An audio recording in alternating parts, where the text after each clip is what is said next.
So we just finished basically our pro team training, got all of our sparring in and all that fun stuff.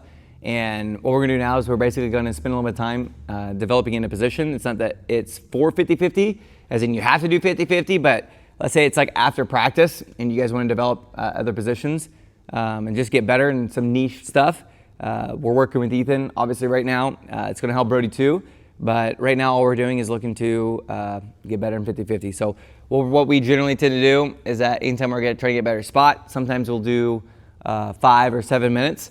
But right now what we're gonna do is we're gonna put 7 minutes on the clock, and then we're gonna scale the resistance. So an example would be like, let's say this is like a super new position for Ethan, then Brody's going to scale the resistance. Like he's gonna give like pretty good reactions, like try to pass, try to work and everything else like that. But then as Ethan's like getting better and feeling more comfortable with it, he's gonna increase his intensity and give each other basically feedback. So they're not like fighting and competing necessarily, but with where Ethan's at right now, he needs more resistance in the position, so we find what is and isn't working. So we're basically gonna let you guys train with us right now, be here and kind of see how we do it. So we're gonna go ahead and put 10 seconds and then we'll go 7 minutes. So once that buzzer goes, start sparring, and then we'll have some fun and see how we're looking. So just make sure you have your weight to the inside. And if there's any reactions you're looking for Ethan, make sure we tell him. We kind of go from there. So whenever you're ready, start sparring.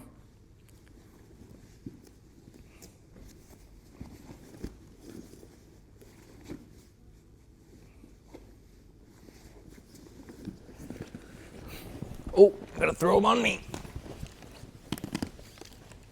Good. And then with it being 50-50, Ethan, let's just keep going. Good, let's go ahead and reset. The only time I want us to reset is if we exit 50-50. So in this scenario, once we exit, go ahead and reset. If this is like another guard, guys, like let's say something like collar sleeve, get a submission or a sweep, we just go ahead and reset.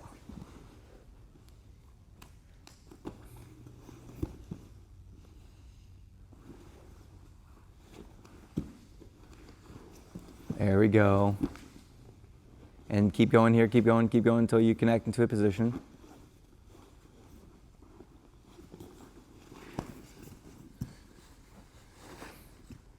Let's go ahead and reset here. All right, back into 50-50. Not single X. There we go.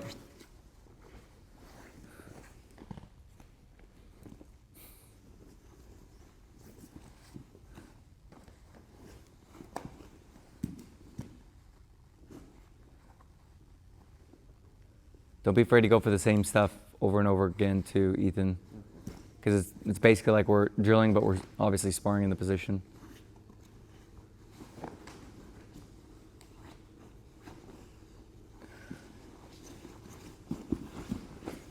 Nice, yes, good. Let's go ahead and stop there. Let's go ahead and reset, go again. Don't be afraid too if you have to. If you see an opportunity to kind of pull your leg out and get it in front of him, like to square up and reset yourself to get out of 50-50, that's fine too. Even at least to get 1 or 2 reps, getting comfortable to get out of the 50-50 position if we want to. I just want you to know that you can.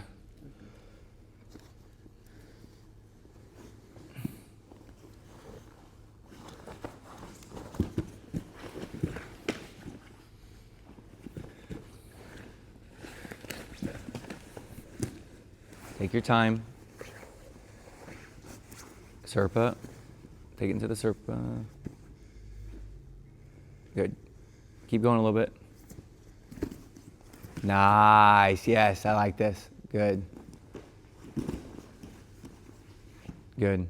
You did a good job there, but just to kind of reinforce, if it was in your mind, once you take him down from there and you're on top, be very careful over driving him into you and be ready for them to really pull you. So if you got those guys that like to throw up arm bars and that's all they got, just to be kind of mentally ready for it. Start on your knee if that's okay, Brody.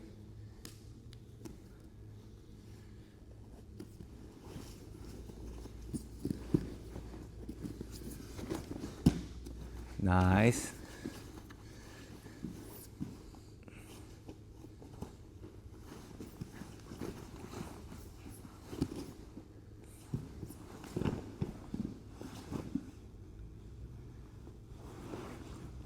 Good. Okay. Do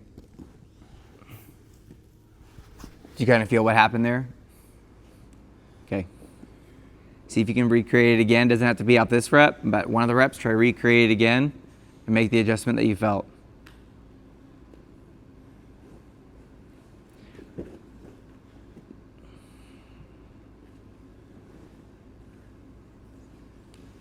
Nice.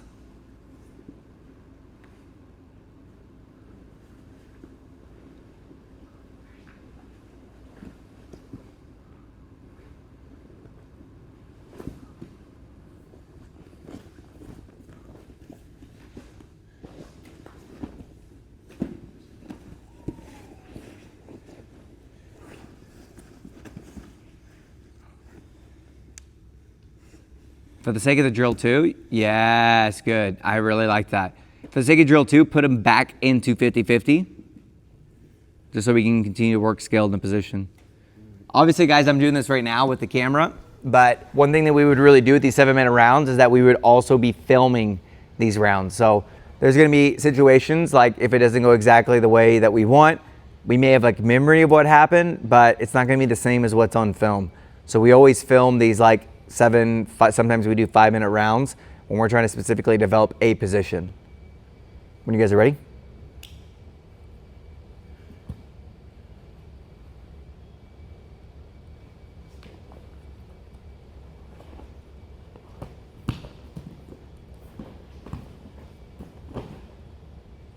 Nice. Okay, go and reset. Once we got those threes, go and reset. Those 3 seconds, I mean, not 3 points. That'd be sick, though. If all the refs agree, just to accidentally give Ethan 3 points. They'd be like, oh, he's Brazilian. No, he's not Brazilian. He's German! No. You got German heritage in you. I think we're both German. I knew it. Hey. Are you Jay? No. I got a lot of family from Liverpool, and people say they're like, oh, I've got Indian in me, but they don't. But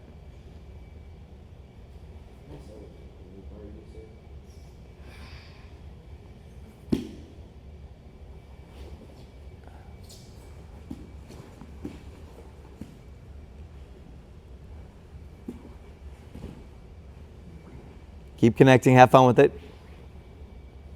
Good job choosing to go back into 50-50. Up. Nice. All right, let's go ahead and reset. And this is kind of unique to 50-50, but if, like for example, when you exit the position and Ethan could maybe chain to a different guard, because we're trying to work 50-50, he's making a proactive decision to put himself back in to 50-50. So then we can continue to develop skill, because the goal here is to develop skill. 50-50 is not something that we prioritize and try to get to, but it's important that we have an understanding of what we do on bottom and what we do on top, which is why we're spending a little bit of time at the end of practice to develop better skill in the position and to have fun clapping hands. Time. Okay, good. So obviously that was like 7 minutes. So in this scenario here, what they would do is they would give each other feedback, asking, hey, what was working, what wasn't working, and if there was nothing to be said and you're catching your breath, say nothing, but because you're filming your rounds, you're able to go back through and pretty much get better from there. So we're gonna go ahead and like kill this part of the video.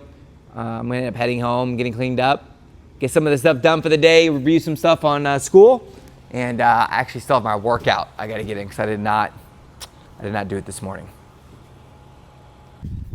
All right, so we're to the next part of the day. I'm actually I said I had a workout to do, but I realized it's Thursday.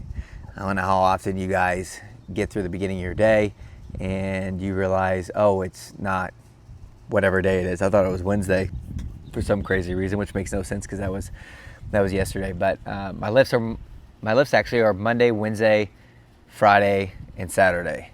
But with it being Thursday, I don't know if you guys, for those of you that don't know, I basically have a bulging disc in my L5. So a lot of the lifts that I do, especially every single day, it's a lot of PT, a lot of stretching, a lot of stuff to basically keep my back to where I can compete and do what I love, which is doing jiu-jitsu. So before we actually get to the kids practice tonight and our NoGi, I'm going to be showing you guys some of the stuff that we've been working through with the Lachy lock position is what they call it. We just call it the Lachy position because saying Lachy lock just feels weird, I guess you could say. But then we'll go have some NoGi sparring, you know. Should be a lot of fun. But we're gonna do some sled pushes. I'm gonna show you guys some of the stuff that I do that honestly has like been making a big difference in my back. And really the two things that I've noticed I've added in is sled drag, sled pulls. Okay, I know that sounds like two, but that's actually one. The other one is seated good mornings, which sound crazy, but these have made a big freaking difference. And I'm actually starting to get real hope that I'm gonna be able to start wrestling again in my rounds, so I won't have to protect myself against these like odd scrambling positions. So, but generally what I do with this guy is, I know you guys can't see it right now, but I hope you guys be able to see it. But if you guys look here, obviously I got a bunch of weight on there, but there's actually 4 different stages. There's neutral, so there's no resistance in the tire. Then there's obviously a little bit of resistance, more, and then all the way up top to the max, which is level 3. I always end up doing level 3 because, you know, I got a bad habit of always maybe doing a little too much, but I'd rather do too much than not enough. Probably sounds real dumb, especially with my back, but I'm gonna do these sled pushes. I'm gonna go pretty close to the end of the driveway, pull them back. But when I do these going forward, I'm always driving my arms above my head, trying to engage as much as my glutes as I can. And here's my wonderful kiddo. Aren't they the best? All right. I'm not sponsored by them guys, and I haven't seen any studies on this, but I'm pretty sure Coke Zero is the best. All right, let's do these sled pushes. So a lot of people use these as conditioning to like run as fast as they can. I like to dig my heel into the ground, keep my hands above my head, and try to get as much muscle engagement as I can, driving into this. And this has made a huge difference in my back. And then from here, basically just drop my butt down, start just walking backwards and pulling, getting a bit of that knees over toes guy action, talking about walking backwards, dragging a sled backwards. I know Louis Simmons has talked a lot about this too, but my whole focus is getting my body stronger, not in the context I'm trying to be a lifter, but so I can continually do what I love, which is do jiu-jitsu and compete as long as I can, especially with me being 36. Generally what I'll do is I'll go up to, so generally what I'll do is I'll do 4 sets, so 1 down, 1 back, and each of these, I'm not trying to go as fast as I can. I'm really, I think they call it like mind to muscle connection or muscle to mind connection, whatever it is, but I'm just really focused. I'm trying to engage all the right muscles, stay tight. But something that happens when I'm doing these, it's like a really good warm up, but it really takes away all the back pain. And since I've been doing this pretty consistent, man, like these, my normal kind of like feeling, I guess, status quo, but always being sore or just always feeling like I'm on the verge of having a bad flare up in my back, they just don't happen as soon now. It's like how I feel normal, it's actually a lot better than what it was. I know I said do 4, but the time I've got, I think I'm gonna do 3. Because kind of the new thing I've been working and doing is those seated good mornings. And those have been helping me immensely. And it feels nice too, because I'm fighting the temptation to not jump up in weight.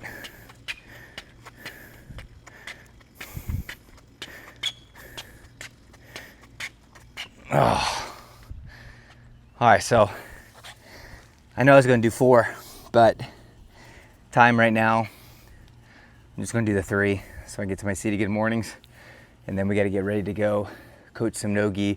We actually have a competition practice for our kids program, and then got our kids NoGi, and then adult NoGi.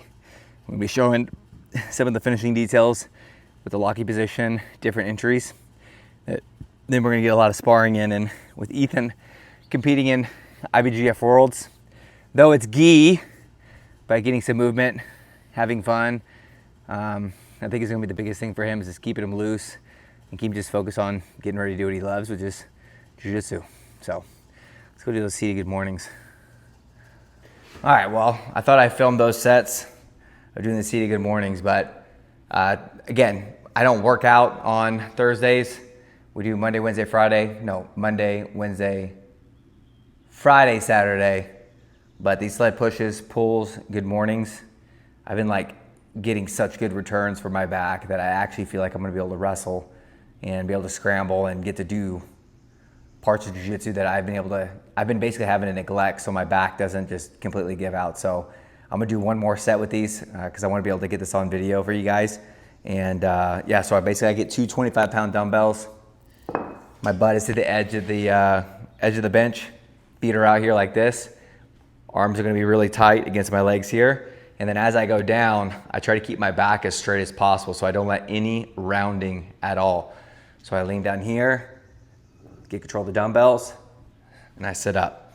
Then I go all the way down, keep my back straight. And we're gonna go all the way up to 10. And I try to keep things as tight as possible. So sometimes I'll go a little bit more explosive. My back's feeling good, it's a little quicker, but at the same time, I don't want to have any compromising movements with my back being rounded, because at the same time, I'm trying to like not just fix my back, I'm trying to strengthen it. So the probability of me having my disc flare up again is non-existent. The goal is no more medical DQs. I think that's 8. Let me know in the comments, guys, if I'm actually counting right. I'm gonna do one more just for fun. Good. So I try to do those like every day, no matter what. And these are like really good warm-ups too. There's something about like, I feel like parts of my back like don't naturally engage by themselves. But when I do some of these warm-ups, I feel like I get proper like muscle recruitment, engagement. At least is my caveman understanding when I've had it explained to me from people that know a lot more than I do.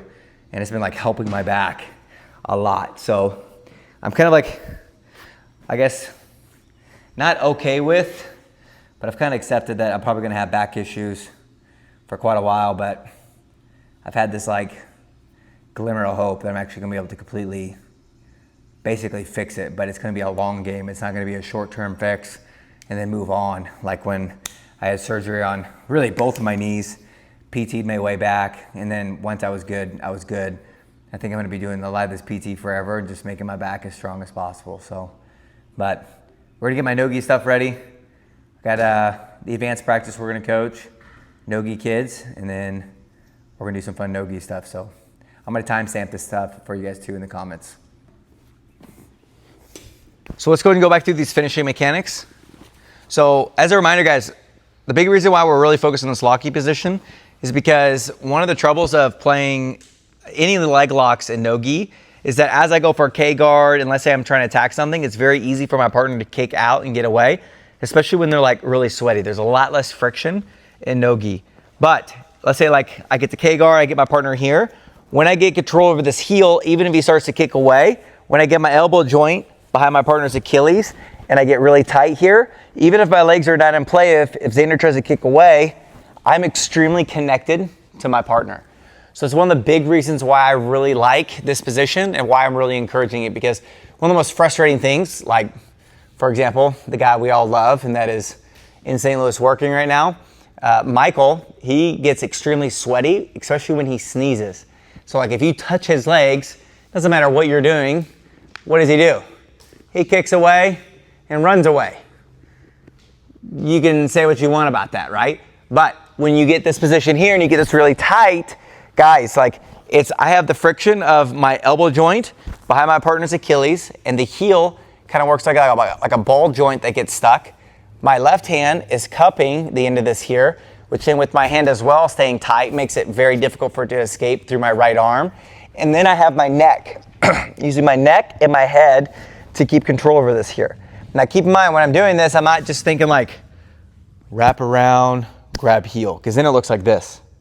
I'm thinking about what I want to achieve. So in this position, what I want to achieve is my partner's toes facing behind my neck, and I want to ensure I don't lose this leg. And I want to keep his weight as much as I can on this far leg. So as I do this, I go elbow joint deep. I control the end of the heel. Now if you notice here, rear naked choke, grab the heel. It's kind of tough because my bicep gets in the way because, you know what I mean? You know what I'm talking about, Dustin? Yeah, that's what I'm talking about. So that's why we always grab heel, then we lock up the rear naked choke grip. Look how my right hand is. It's just my thumb to my neck because I'm trying to stay tight with it. I'm not like just grabbing my shoulder because now I have less connection to his foot. So I just get as tight as I can. I like to shrug my shoulders in here. If I'm having trouble pointing the toes with just my hand, I can use my bottom knee to push his knee up. Because where his knee faces, his toes will face. Where the toes will face, the knees have to be facing that direction as well. So as I'm here, my foot's behind the knee, and now I'm gonna go backside 50-50, so my heel goes up behind the knee, and I hook the far hip. But because I want the toes still facing behind my neck, I'm thinking about what I want to achieve, so I'm pushing on the heel with my left hand. Because if I just let go, look how they start pointing towards the ground. So I want to keep the toes behind my neck. Now, as soon as I let go with my left hand, all that tension goes away. So I take my right hand and I keep the tension. Not because I'm moving my right hand, but because I'm thinking about wanting to keep the tension. So that I make space and I grab the end of my partner's foot. And I want the inside of his foot on my chest. So I keep this tension and I move it to the inside here. I want, just like, for example, when we're defending a heel hook, we want to plantar flex our foot. So we're like this, right? If you defend an ankle lock like this, you break your own foot. You defend a heel hook like this, you got a good chance of getting out. You defend an ankle lock like this, you got a good chance of defending. You defend a heel hook like this, you're going to break your own leg. So I'm always thinking about how it's going to give me the best breaking mechanics here. So I'm going to crunch to my left side, bringing my elbow to my hip. So I keep this tension, shrugging everything tight, and I lower my elbow down. So as I tight, I get here, shrug down here. Now, once I'm ready, I'm gonna pull my left elbow basically under my rib, rotating and getting the tap, okay? If my partner falls to the far hip, I just get on my forehead and rotate to the far side. I'd be very cautious drilling that though, because the pressure is so crazy tight, you may accidentally hurt your partner, okay? So again, I'm really tight on the heel, really keeping the toes facing behind my neck. Backside 50-50, tension on the heel, pull it on the inside of my chest. As much as I can, I want this part of the heel to my chest. That's my goal. It's not always gonna happen, but that's the goal. So I'm here. Right now I just have my left hand pulling the foot down. So I use my right hand to kind of help assist, but I'm keeping this tension on the heel, crunching, bringing the toes towards the knee, and I'm gonna pull my right elbow at an angle under my rib because I wanna try to take his toes and face him that way, which if that is achieved, he's gonna achieve new flexibility and probably make friends with an orthopedic surgeon. So we're here, rotate through and finish. Again, if you guys really tight with this, you should be able to feel the tension through your partner's leg. Like it is crazy. So as soon as you guys feel that tension, gets tight, make sure you guys tap. Remember, tapping is where they feel it and you're tapping until they stop, or we say audibly tap. I would be cautious by going, oh, ow, oh, tap, because yeah, it's hard to read what, oh, ah, all that fun stuff. Make sense, Abby? All right, guys, let's have some fun, give it a shot. Ready, 1, 2. Ew, you licked me.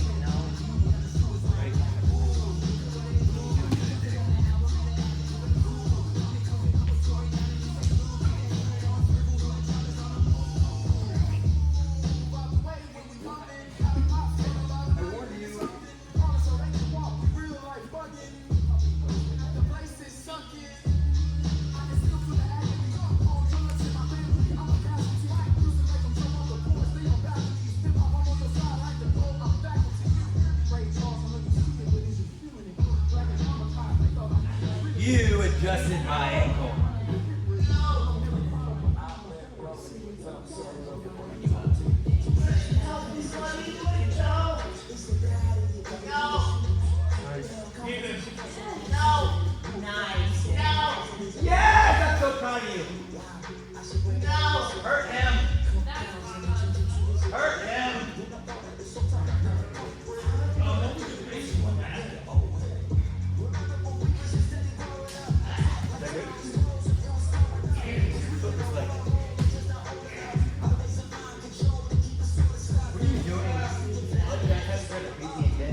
Here, what do you want me to do? That's so much easier. So, I pull this over here.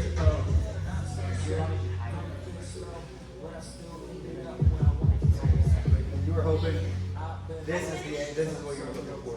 I finished that match. I had to use the restroom, and I could not figure out how to get to the. So what was I doing to stop you from? Was this pumping at all?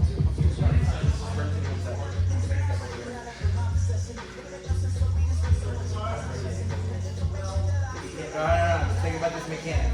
It's stupid, but go. I can't turn process to be going through.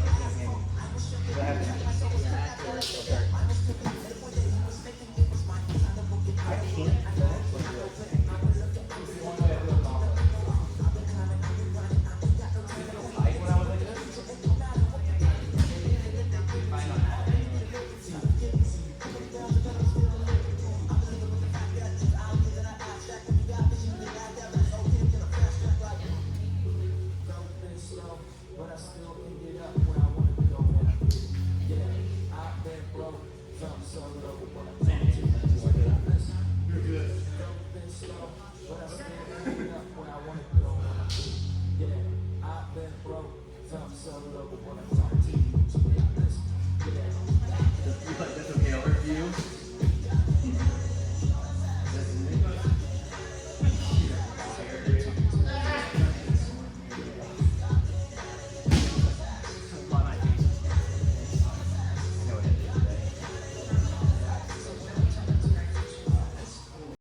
Get that devilish look out of your eyes.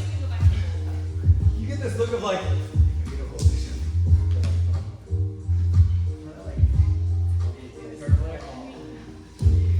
okay. No, there's no okay. Tell me how you would feel about doing this.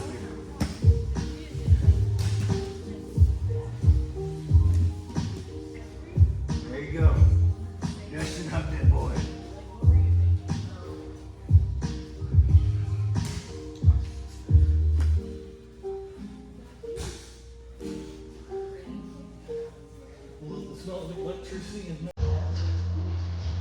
I didn't have a memo today. I didn't have a memo today. Delicious. I know when I'm buzzed up from yours, I can tell them about.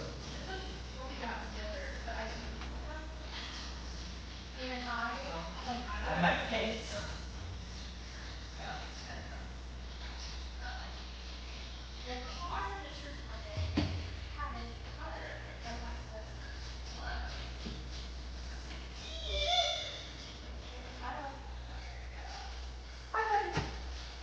Who's gay? You're gay.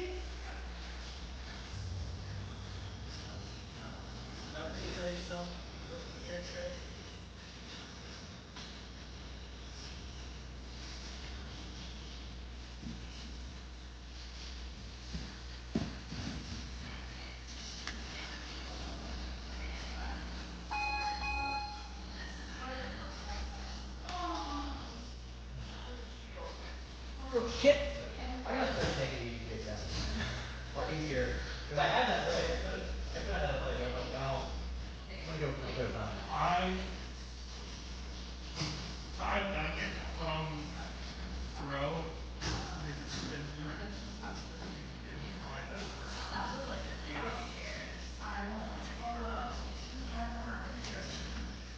Nick, you're gay. Train me, son. Oh, yeah. There's a world record. You got it right. The body weight here. A lot of them having to be worse.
All right, well, just got home, and like you guys saw in those NoGi rounds, keep in mind, I actually do a lot of sparring from the feet, but we had a smaller NoGi practice than the people that stayed around to spar.